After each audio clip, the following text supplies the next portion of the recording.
Hey, welcome back to my Realmathon vlog. Just now we are in the second portion of the month. So rounding out the last vlog, I finished The Beautiful Ones today and I really enjoyed this book. I'm currently waffling back and forth between 4 and 4.5 stars just because this was a soap opera. It was so dramatic. I'll give it the fact that I was really nervous this was gonna end on a cliffhanger or just on this very depressing ending. And thank God what I thought was going to happen did not happen. Instead, it was kind of a happy end. It's a happy ending in segments. It wasn't exactly what I wanted, but across the board, I really enjoyed this book. Silvia Moreno does it again. I continue to absolutely adore this woman's work. Sorry if the camera has moved. Sam is like rubbing up against my tripod. Seeing as how I finished out my fantasy book, you know what that means. I'm gonna be doing another draw from my TBR jars because all of my reading this month is being chosen by my TBR jars. In case you didn't see the previous reading vlog, I'll put a link to that in the cards up above. I am actually still doing the 24-hour timer method for my comic books that I talked about at the end of my last vlog. For the most part, when I'm physically reading for probably the next day or two, I will exclusively be reading comics. Here's hoping that whatever book I get next isn't too heavy and therefore I can listen to the audio. If it is a higher fantasy book, chances are I'll probably have to start it physically before diving into the audio. Okay, so we have my TBR jar and I'm going to continue trying to pick right perfectly down the middle. What's this one? Last letter to first letter. Okay, so that means the last letter of this book has to be the first letter of my new book. So obviously S.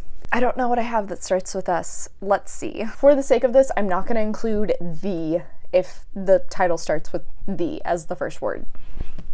Okay, so we have The Stardust Thief by 𝗖cie Ich𝘁𝗰𝘁. I do want to read this because it is a desert-based fantasy. I believe it's sort of a retelling of 1001 Arabian Nights, but this is the start of a new series, and if I'm correct, I believe only the first book has come out in this series so far, so I don't really know if I want to read this. It's also a little chunky. Actually, I know what I'm doing. Skin of the Sea by Natasha Bowen. Bam, perfectly. This was on my 5-star predictions from last year. I've needed to pick it up for forever now. Thankfully, it's only a duology and the second book is already out and it's not very long. It's YA also, so chances are I can read this via audio and I won't be too confused. Works out perfectly. I've heard kind of mixed things on this, but I do know it's basically a retelling of The Little Mermaid. We are following this girl who collects the souls of people who die on shipwrecks. However, one time she ends up trying to save this boy rather than take his soul, and it ends up having way bigger consequences than either of them ever predicted. But yeah, this is our next book. This one I'm going to be diving into. Hey guys, so there's been some developments since that last update. Last time I talked to you, we got the, what was it, like last to first prompt, and our letter to start with was S. And I picked Skin of the Sea by Natasha Bowen because I thought I could get this on audio so I could listen to it via audio and continue with my comic-based vlog, which I'm doing anytime I'm reading physically for right now. Of course, my library doesn't have this on audio right now. Or it does, because I know it did at one point when I looked it up. However, somebody must have it checked out or something. So unfortunately, that didn't work out because I don't want to waste all this time waiting for the audio to come to me. I obviously can't put in the time to read this physically because of video plans. So then I was like, okay, well, the other book that started with an S was Stardust Thief by 𝗖cie Ich𝘁𝗰𝘁. I also had looked into this and knew my library had a copy of the audiobook, except for right now, when of course somebody else must have it checked out. So that didn't work out either. And those were the only two books where the first word, ignoring the, started with an S, meaning I had nothing to read. My competitive self, I'm not gonna waste that much time. Instead, I just drew another prompt. I'll put that in here.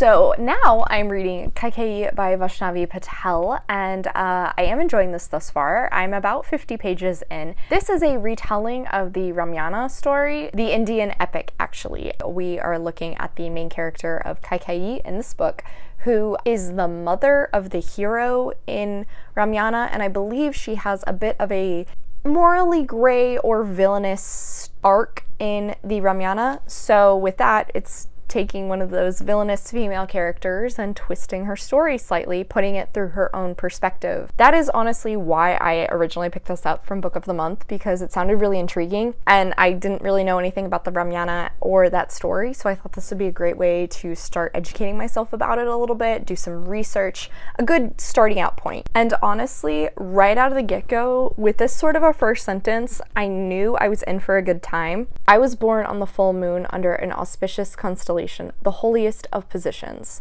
Much good it did me. Thus far, we are seeing through her eyes while she is still a child. She and her twin brother are about 12. Of course, while her brother is being trained to become the next ruler, she unfortunately is having to put more focus and time into artistic abilities. She does still try to educate herself through the library and from her brother teaching her, but obviously she doesn't have the same benefits that her brother does. Come to find out that apparently her mother has recently been exiled, and nobody really knows why except for the leader. Unfortunately, that now makes her the highest ranking woman in power, but of course she's still a child. She has no idea how to do this, and so she prays to the gods for guidance, for help, and comes to find out that she now has this magical ability where she can see the threads connecting people and the threads that connect her with people, and actually can utilize it to manipulate them, to kind of guide them to do what she wants. And it's very interesting. It's a very original power because it's not quite telepathic. I really like the fact that she can actually see the things that connect her with people, and when she pushes too far, she can actually see the thread that connects her to someone snap. It's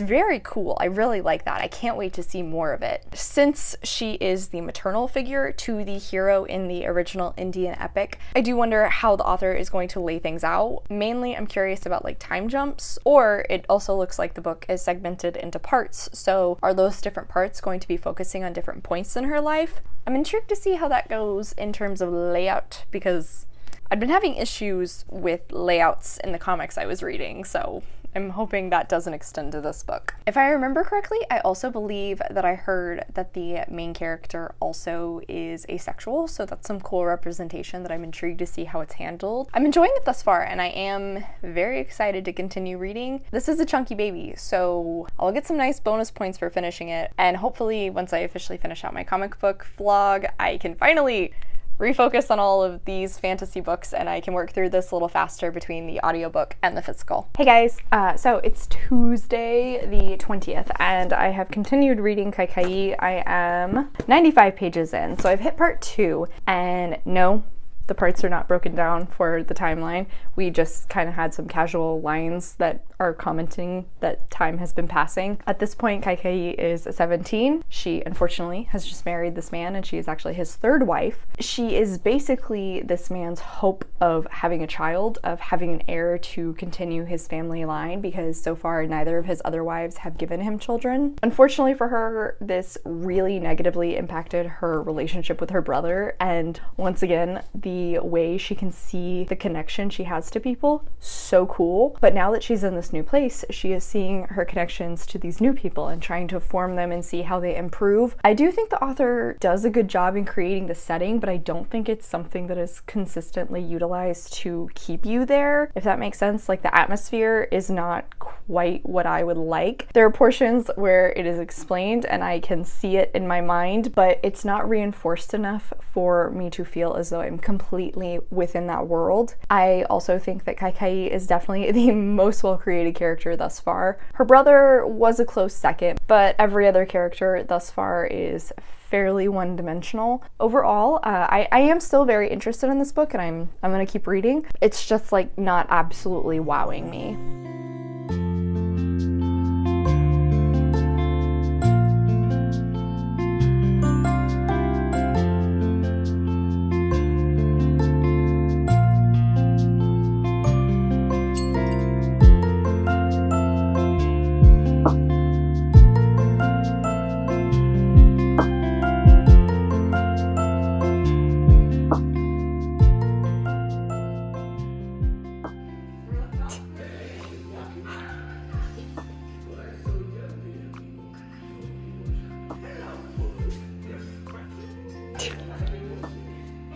𝗖់់ឆ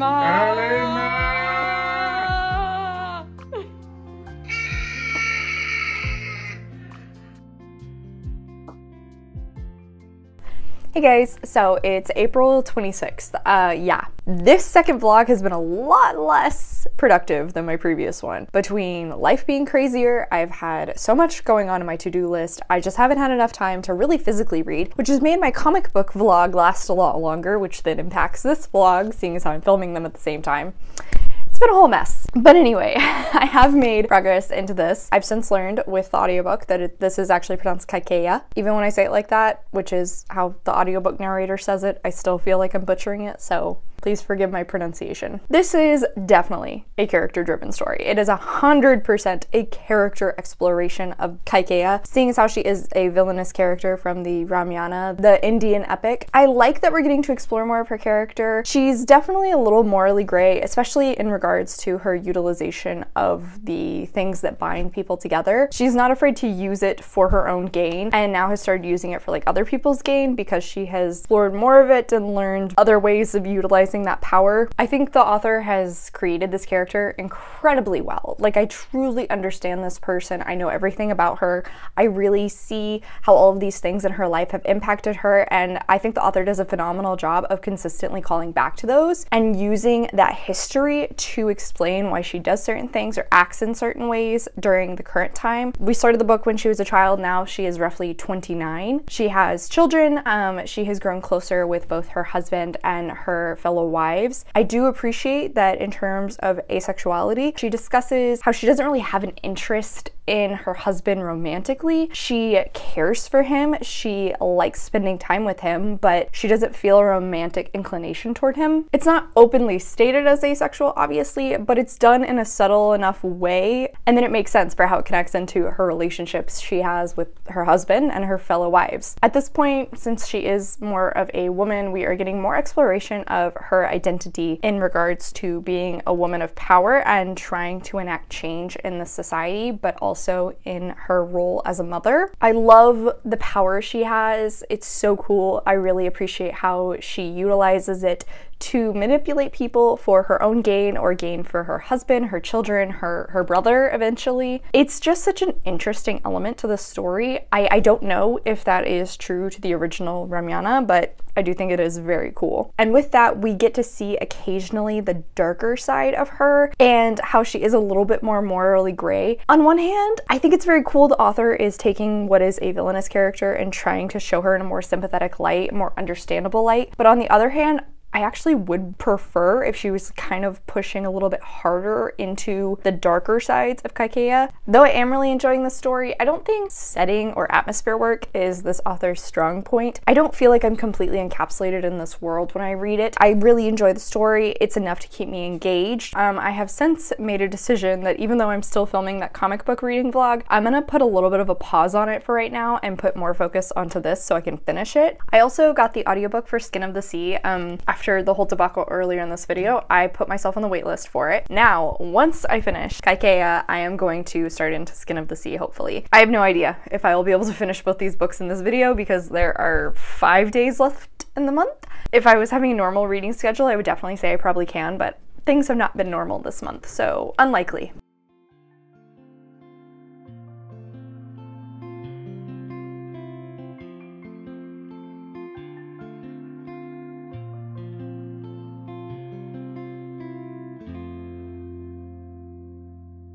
Hey guys, so it's the 27th? Yes. I had hell of a day, but before we get into that, I have made a decent amount of progress into 𝗖̀ឆ. I am now at somewhere around 400 pages. So I have like roughly 70 pages left. I don't know if I like where this is going. I think I talked about before that I know 𝗖̀ឆ is sort of a villainous character in the original epic, and I did wish that Patel was leaning a little bit more into that. I've officially hit the point where she does the thing that everybody thinks she is villainous for doing in the original epic. Obviously, with this book, through her eyes, there's a ton more context. Even so, she has this like darkling moment where she's like, fine, make me your villain. I just didn't like it because it seems so sudden. In her mind, she is still doing what's right. That sort of a perspective with a villain usually makes them very interesting because they believe they're correct. They find themselves the hero in their own story. However, 𝗖𝗁 really is the hero, so it makes what she's doing not actually villainous, because it's one of those situations where it's like damned if you do, damned if you don't, and she's doing what she believes is in the best interest of her family, of her kingdom. Even with her doing that and having the whole darkling moment, she's still being a hero, technically speaking. I mean, like, obviously the ramifications of what happened might change that, but as far as I'm aware, for the time being, what she did was a good thing. So I don't know, like, on one hand, like, I get it in terms of a retelling. I totally understand it, but I wanted her to still be the villainous character. I thought that would have been a little bit more fun. On top of that, her stepson, who the main story of the Ramayana is about, Ram, I just don't like the characterization of him and the way 𝗖𝗁 thinks about what he's doing, how he reacts to things. She either falls into one of two camps. Either he's too young, he's too naive, or she blames his teachers for influencing him in this way. And I don't like that as a way to showcase him in this villainous light. He's not quite the villain of the story, but he is the protagonist in the original story, and she's the villain. So it kind of makes sense that in a retelling from her perspective, it would flip those. However, just like how he's presented to us isn't very villainous. I just have such a hard time seeing him in a negative light. I just think of him like he's a arrogant child. We don't know exactly how old Ram is at this point, but I would guesstimate at least in his 20s. He is married. I mean, he is not a child anymore, and for the author to characterize him in such a way and constantly have 𝗖𝗁 using that as an excuse for his actions just feels really disingenuous. It also just feels a little too easy, and I don't like that. I also forgot to mention that when it comes to her villainous act that she does, I'm really frustrated that the author never has her fully explain the extent of the circumstances to the people who are really important. She kind of does to Ram, but again, constantly the excuse, he's naive, he's too young, he doesn't understand this. But she doesn't do it to the other people, who also definitely could have benefited from that further explanation and perhaps could maybe see her side a little bit more. That's another thing that really drove me crazy, is it just doesn't make sense. Like, just explain the situation and perhaps that will change things, but of course that's way too logical, and I don't know, in my opinion that seems like lazy writing. Yeah, it's just something I don't particularly like. I have like 70 pages left of this. I don't know how I'm gonna feel at the end of it because I have heard the ending is not great, which does make me a little nervous. But anyway, I started this clip telling you how I had a bad day. I just had a really rough day. I started my period also, which is never fun. I mean, I guess it beats the alternative, but still. And then work was a nightmare this afternoon. For like the last 3 hours of the day, I was just consistently on edge and stressed out. So after I finally got off, I was like, you know what? I'm gonna treat myself. I'm gonna go to Half Price Books. So I bought some books. I also got a free tote bag, which says go away. I'm reading in cross stitch and I love it. So we're gonna have a little book haul. I got In the Lives of Puppets by TJ Klune. Cannot wait. I am planning to read this in May, so this will hopefully not stay on my TBR for very long. I'm really excited for it. And also the beauty in going to Half Price Books, even though this just came out, I technically got it $5 off. I also grabbed Legends and Lattes by Travis Baldree. I was not intending to buy this, honestly. This was one that I totally just saw. You know, everybody keeps talking about it. Everybody keeps loving it. I'm gonna buy it. So here, I did it. This is the original indie cover, which personally I do really enjoy. I just think it fits the vibe of the story a lot more. The newer traditionally published one is very pretty as well, but I like this one more. It feels like it fits the vibe a lot better. Oh, and there's a prequel story in this one. Oh, that's so fun. I didn't know that. Okay. Then I also got The Sacrifice by 𝗖ście puis𝘁𝗁𝘁. This one I specifically bought because, fingers crossed, it is going to be the buddy read for Jan's Patreon in May. She has a poll going right now. For the time being, this is winning, and I am actually pretty excited for it. I've been wanting to read 𝗖ście puis𝘁𝗁𝘁's work for quite some time now, so this was a perfect excuse, and it was $5, so I was like, sure, why not?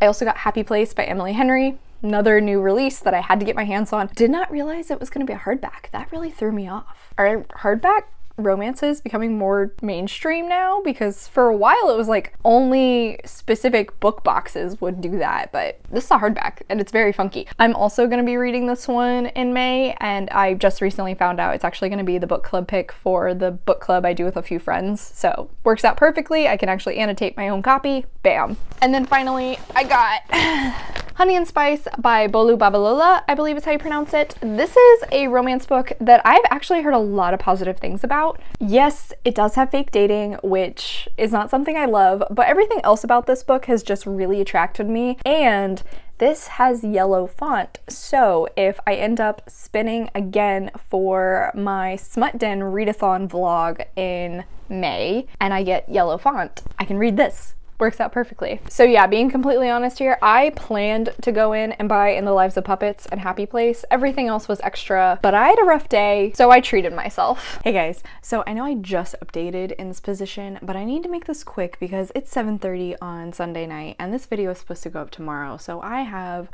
not enough time to get it all edited, meaning we're gonna make this fast. I officially finished out 𝗖cieः𝘁, and I have conflicting feelings about this. I think the character work is absolutely phenomenal. It's like kind of a villain arc. This just didn't give me what I was expecting. I thought that our main character was still gonna be a bit of a villainous character, and she kind of is, but she never sees herself as a villainous character. She has the moment of like, fine, make me your villain in this scenario, but she still maintains she is in the right. She is the hero, the unsung hero. I get it. I totally understand the twist on the story in order to tell that. I think it would have been way more interesting, not to mention just would have kept me more engaged in the story if she either did lean into the villainous aspect, or if it was more conflicting for the reader to view her as the good guy. What I mean is, the reason she does what she does, this thing that is seen as a villainous act, is because if that doesn't happen, she knows war will take place. And that's just, it's hard to disagree with that. I feel like in that sense, she clearly is the hero. There's literally no denying it. But I think it would have been way more entertaining and kept me more invested if I really had a struggle with deciding whether I agreed with her or not. But the way it's laid out is kind of just like, obviously that's the best choice. Obviously this is correct. And I didn't really like that. Not to mention, I don't know this for a fact because I haven't looked up the original epic to see how certain elements lay out in that and how they compare to this, but I feel like the author was trying to do things from the epic and make them work in this, and they just didn't quite work with the retelling she had done for the rest of the story. So I don't know, I liked this. I definitely think the character work is absolutely phenomenal. The author does a fantastic job in creating 𝗖cieः𝘁, but as far as like a plot itself goes, I didn't really enjoy this, and by the end I was losing my interest because it didn't feel like I really was surprised by anything. I mean, I guess there was one thing that sort of surprised me, but it also didn't. Yeah, I have conflicting feelings on this. I haven't done an official compile breakdown yet, but I could see this floating between like a 3.5 and a 4-star. I'm not really sure. I was expecting 4-star up until probably like the last 100 pages. Unfortunately, that's the last book I read. I wanted to read more for this video, but honestly, life has been insane, and I'll just be honest with y'all. I fell down a fan fiction hole. I've literally been reading nothing but fan fiction for the last like 4 days. And for something I've never even seen, which makes it more impressive, but I'm literally reading every single fic I can of these two. It's sort of ruining my reading. It's a problem. I still read a fair amount. That's really all I have to say now. Thank you so much for coming to my channel. I really appreciate it. Make sure to hit like and subscribe down below. I have all my socials as well as a few ways you can support me linked in the description. I come out with videos on Monday and Friday, but until then, I hope you continue to have a terrific day. Love you, bye!